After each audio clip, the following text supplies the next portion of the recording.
Good morning મારા બધા મિત્રોને. તો કાલે મોહરમ હતી એટલા માટે ટ્યુશનમાં રજા રાખવામાં આવી હતી. એટલા માટે આજે રવિવારના દિવસે પણ આપણે ટ્યુશનમાં જવું પડશે, એટલા માટે રેડી થઈને મળીએ. તો હવે આપણે રેડી થઈ ગયા છીએ. બહાર પણ તડકો આવી ગયો છે. હવે આપણે 10 વાગે ટ્યુશનમાં જવાનું છે. તો નાસ્તો કરીને આપણે ટ્યુશન માટે નીકળીએ. તો નાસ્તો થવામાં તો હજી થોડીક વાર લાગશે. નાસ્તો કર્યા વગર આપણે ટ્યુશનમાં જવાય નહીં. 9:40 તો થઈ ગઈ છે. નાસ્તો કર્યા વગર આપણે ટ્યુશનમાં જશું તો મમ્મીના હવાના પૂરમાં ફટાકા ખાવા પડશે. એની કરતાં નાસ્તો કરીને જ જાશું આપણે. હા, પરોઠો તો બની ગયો. આપણે નાસ્તો કરીને મળીએ. હવે નાસ્તો તો થઈ ગયો. આપણે ટ્યુશન માટે નીકળીએ. 9:50 તો આઈને થઈ ગયા. ઘરે ને ઘરે હવે ટ્યુશનમાં પૂગશું તો 9-10 વાગી જશે. 10ની માથે થઈ જાય. આજુબાજુ રોડની આજુબાજુ ગાડીઓ નથી, ને કોઈને ગાડીઓમાં બેસીને પણ વહી જાત. આજુબાજુમાં ગાડીઓ દેખાતી તો નથી.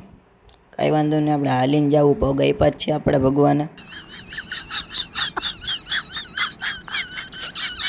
તડકો પણ જોરદાર છે.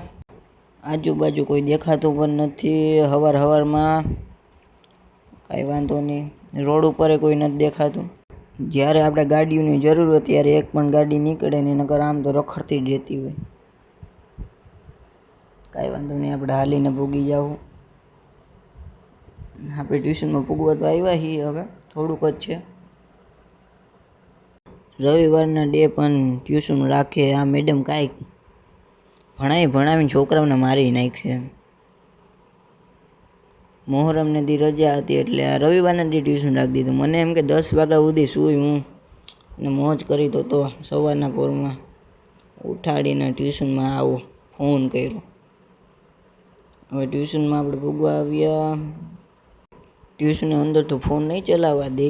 કાંઈ વાંધો નહીં, આપણે ટ્યુશનમાંથી બહાર નીકળીને પાછા થાશું.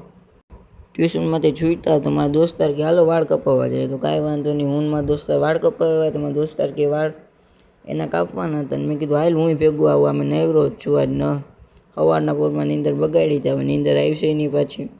તો હું મારા દોસ્તાર ભેગો વાળ કપાવવા વહી ગયો. એના વાળ કપાઈ ગયા એટલે એ એના ઘરે વહી ગયો ને હું મારા ઘરમાં તો નીકળી ગયો. રસ્તામાં આજ પહેલાં ગાડીઓ તો હતી, પણ મેં કીધું હાલીને જાય મજા આવે. ઘેરે પૂગીને હું છે વહેલું.